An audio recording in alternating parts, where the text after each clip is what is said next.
तो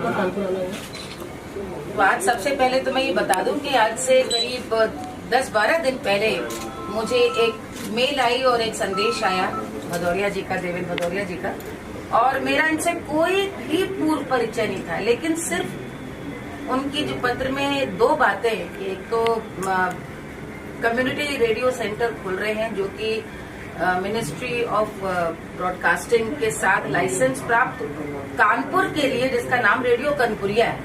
ये तीनों बातें इतनी सामयिक थी, सटीक थी, और मैं बतौर कलाकार गोरखपुर में मैंने अपने एक तरह से कह सकते हैं कि पहला संस्कार पाया। और वहां पर मैं आपकी जानकारी के लिए बताना चाहूंगी कि सन 76 में आकाशवाणी पहला खुला था 1976 में, तो उसको रीजनल बैंड दिया गया था। और उसका ये फायदा हुआ कि वहां पर कंपलसरी था कि भाई भोजपुरी गाना ही गाना है, आंचलिक चीजें गानी है, उसके ही कहीं न कहीं प्रतिनिधित्व के लिए जोर था। आज तक मुझसे लोग पूछते हैं कि आप अवध की हैं, भोजपुरी कैसे गाती हैं। उसका बहुत बड़ा कारण था कि आकाशवाणी में हमारे लिए अनिवार्यता था कि हम आंचलिक चीजों को गाएं। आकाशवाणी में बाल युवा कलाकार, फिर युवा कलाकार, और फिर ए ग्रेड टॉप ग्रेड कलाकार होने के नाते आकाशवाणी की पहुंच, आकाशवाणी की गरिमा, आकाशवाणी की मर्यादा। और आज के जमाने में हम तो स्टूडियो में जाते थे, इतने बड़े से माइक के सामने बैठते थे, लेकिन जब आज आपके सामने ये है तो तकनीक आज रेडियो को कहां से कहां ले आई। कोई सोच नहीं सकता है कि ऐसी जगह पे एक बर्रा में, बिल्कुल एक आप कह सकते हैं कि एकदम आपके अपने टाउन, अपने कस्बे में, किसी के अपने घर में अपनी सुविधा के अनुसार स्थानीय लोगों को काम रोजगार देते हुए वहां की समस्याएं, वहां के लोगों की व्यक्तिगत योग्यता को भी सामने लाने का एक ऐसा उपक्रम स्थापित किया जा सकता है, जो मुझे लगता है सरकार का भी उद्देश्य है कि दिल्ली, मुंबई, सारे जगह केंद्र है रेडियो के, वो बात करते हैं मेट्रोज की, एक मोटे तौर पर भारत की। लेकिन यदि ये शायद योजना भी इसीलिए आईएनबी की संचालित है कि हम जड़ों तक पहुंच सके भारत की। और मुझे लगता है कि हम लोग ये नाम तो अब लेके आए, लेकिन हम लोग हमेशा कानपुर बोलते हैं कि एकदम कनपुरिया है।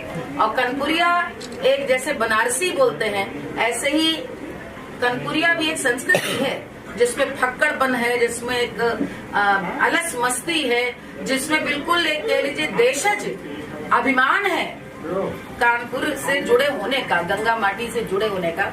और वो कहीं न कहीं सौभाग्य मेरा भी है, इसलिए कानपुर से अपने आप को बहुत जुड़ा हुआ महसूस करती हूँ। मैं कई बार बता चुकी हूँ कि मेरा जन्म कन्नौज का है, लेकिन पिताजी मेरे तक यहीं कानपुर में ही केपीएम अस्पताल में पोस्टेड थे, कैंपस में ही रहते थे। और शायद 20-25 दिन पहले कन्नौज में ना पैदा हुए थे तो कानपुर में ही मेरा जन्म होता।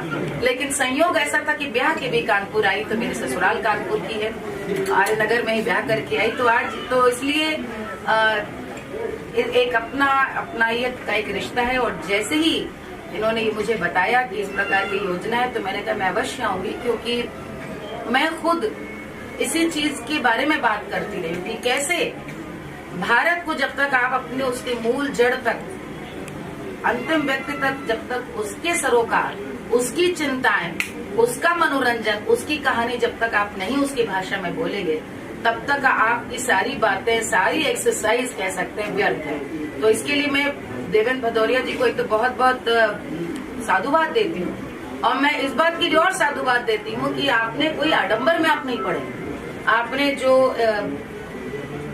अनिवार्य शर्तें हैं उसको पूर्ण किया, लेकिन आपने घर की सुविधा और लोगों को साथ में करते हुए आपने बनाया है। ऐसा ही होना भी चाहिए, इसीलिए community centre ministry of IN भी इनकरेज करते इस तरह की योजना। मैं बहुत शुभकामनाएं देती हूँ, और यही मैं अपनी ओर से मनाऊंगी कि कानपुर एक समय में कला और संस्कृति का बहुत बड़ा गढ़ रहा है। माननीय बोडस जी, वीना सहस्त्रबुद्धे जी, शास्त्रीय संगीत के इतने बड़े कलाकार, और गुलाबबाई जी जो नौटंकी की इतनी बड़ी पद्मश्री लोक कलाकार, हम लोग उनको सुन सुन करके कह सकते हैं संस्कार पाए। मैं मानती हूँ कि कानपुरिया, ये पूरा हमारा जो चैनल है, इसके आने के बाद से जो स्थानीय प्रतिभा है उसको उसी शैली में प्रोत्साहन मिलेगा। मैं आपसे अनुरोध करूंगी कि चाहे कविता हो, साहित्य है, क्योंकि ये धरती तो साहित्यकारों की भी धरती रही है, हिंदी का बहुत बड़ा गढ़ रहा है, और ये मेहनत कश लोगों की धरती रही है। तो मेहनत कश लोग हमेशा कानपुर को बोलते रहे कि श्रमिकों की ये पूरी वाटिका रही है। वहां पर इतने सालों में कानपुर जो कभी पूरे विश्व में कह सकते हैं औद्योगिक नगरी थी, आज वहां से लोग बहुत कुछ निकले। लेकिन क्या है, कभी कभी वो जमाना अब नहीं रहा जहाँ पे फूल जो है वो उसकी सुगंध खुद फैले। आजकल फूल को भी बताना पड़ता है कि मैं हूँ गुलाब, मैं हूँ गेंदा। तो मैं आपसे ये कहूंगी कि आप गली गली आप लोगों को प्रतिभाओं को ढूंढे, उनकी बात को सामने लाएं। कानपुर दक्षिण का शायद ये पहला रेडियो स्टेशन है, किस प्लेटफॉर्म पर लॉन्च हो रहा है? क्योंकि 98.3, 93 ये बताएंगे जहाँ तक मुझे पता है 90 है ना जी, आप बताएं। ये 90.0 हम लोग बोलते हैं, जीरो साउंड्स नेगेटिव, तो हम लोग इसको 90.0 बोलते हैं। 90.2 हमें फ्रिक्वेंसी अलॉट हुई है ministry of information and broadcasting से, और ये उसी पे अभी भी लाइव है और आज इसका लोकार्पण दीदी के द्वारा होगा। और थोड़ा सा बस ये बताना चाहूँगा कि इसमें और बाकी एफएम में क्या डिफरेंस है। टेक्नोलॉजी इज सेम, डिफरेंस सिर्फ अप्रोच का है और कंटेंट का है। जैसे कि प्राइवेट एफएम का जो अप्रोच होता है वो सिर्फ कमर्शियल होता है, एंटरटेनमेंट ऑनली, और वो बॉलीवुड सॉन्ग पे ही डिपेंड होता है, राइट। हमें आईएनबी ने क्या दिया हुआ है, हमें जो प्रपोज किया हुआ है उसमें है कि हम there are 3 kind of broadcaster in India. One is public broadcaster which is All India radio.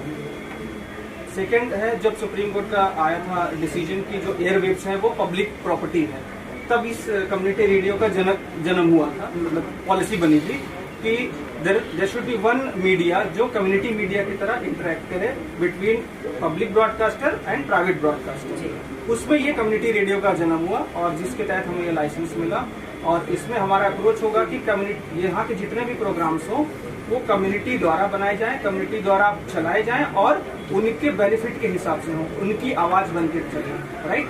तो ये अप्रोच पे हम करेगा। हम ये नहीं सोचेंगे कि मतलब कि नहीं सिर्फ एंटरटेनमेंट चलाना है, तो हम इस तरह से इस पर काम करेंगे। मैम, आप कला के क्षेत्र से जुड़ी हुई हैं। अभी हाल ही का एक पैटर्न चला है जो मतलब हकीकत फिल्में जैसे कश्मीर फाइल्स है, ये पैटर्न चला है, तो कितना आप इसको सही मानती कि जो हकीकत दिखाई जा रही है? हमेशा सच्चाई से देखिए, एक मानव मनुष्य का स्वभाव है कि जो घट रहा है उससे कहीं ना कहीं पर वो जानता है कि घट रहा है, लेकिन आंख मूंद करके बैठे रहना चाहता है जैसे ये हुआ ना हो। और उसने बड़ा नुकसान किया है पूरी एक सभ्यता का, हम सबकी बहुत बड़ी 2-3 पीढ़ियों का मैं कहूँगी। तो कश्मीर फाइल्स क्यों, बहुत सारे जब डॉक्टर कोटनेस की अमर कहानी आप याद करें, जब भी हम लोगों ने किसी भी व्यक्तित्व पे, किसी घटना पे, युद्ध की हो या फिर कोई भी त्रासदी पे भी यदि हो, तो आप यदि कोई भी फिल्म यदि याद करें किसी भी वास्तविक घटना पे बनी है, तो लोगों ने उसको हाथों हाथ लिया है। और एक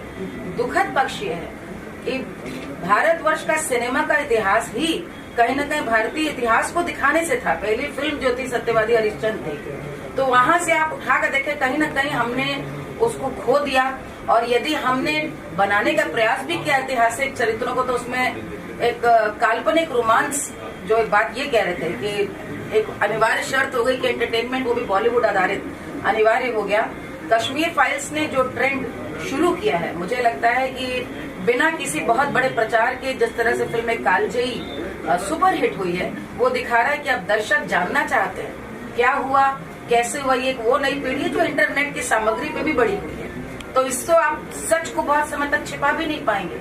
तो आज ये अपनी ओर से जानना चाहती है क्या हो रहा है। लेकिन हाँ, ये बात है, कश्मीर फाइल्स के बारे में मानना पड़ेगा कि इट्स अ गुड फिल्म बनी भी अच्छी, विषय ही नहीं, बनाना भी बहुत। जैसे आपने बॉलीवुड की बात करी, इस समय बॉलीवुड गर्दिश की ओर जा रहा है। आप देख रहे हैं कि साउथ जो है उसको बॉलीवुड कॉपी भी कर रहा है, और जो साउथ पहले करता था कि बॉलीवुड साउथ से बुला के उसको आइटम सॉन्ग करवाता था, अब बॉलीवुड से स्टार्ट जाके वहाँ करे। तो आपको बताओ कि साउथ का पैटर्न बॉलीवुड का घट रहा है। आजकल चर्चा ज्यादा होने लगी है। ये 60 साल का इतिहास है कि यहाँ की फिल्में हिट होती थी तो वहाँ रीमेक होता था। जेमिनी एमिनी जो मैं 60 की बात बता रही हूँ, सुपर हिट फिल्में हिंदी में बनाई हैं। इसी तरह से यहाँ के एक्टर वहाँ काम करते रहे, वो होता रहा है। आज के समय में जो है वो खाली जगह तो नहीं रहेगी मनोरंजन की, वो भरेगी। और वो खाली जगह जो भरेगी, मतलब ऐसा नहीं साउथ ने ले लिया, क्योंकि आप सिर्फ साउथ नहीं, जितना भी बाहुबली देख लीजिए, पुष्पा देख लीजिए, लाइक, और बॉलीवुड देखिए, टोटल फ्लॉप। साउथ इंडियन एक स्टार, मैं वही तो बात कह रही हूँ, आप यदि पूरी बात सुनेंगे तो पिछले 60 साल से ये चल रहा है, कभी इधर कभी उधर। यदि खाली जगह होगी मनोरंजन की तो वो भरेगी। अब आप 20 पोस्टर लेके और 4 एडवर्टाइजमेंट चला के पिक्चर हिट नहीं करा सकते। ये अपने आप ये पूरा जो कह ले सबक है ये मुंबई को मिला है।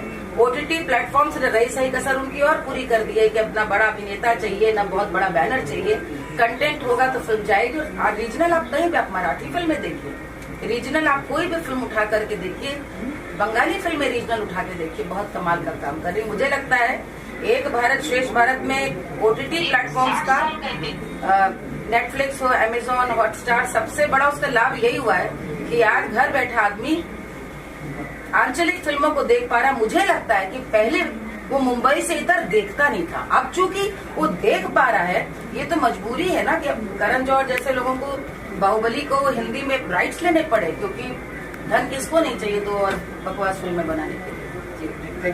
ठीक है।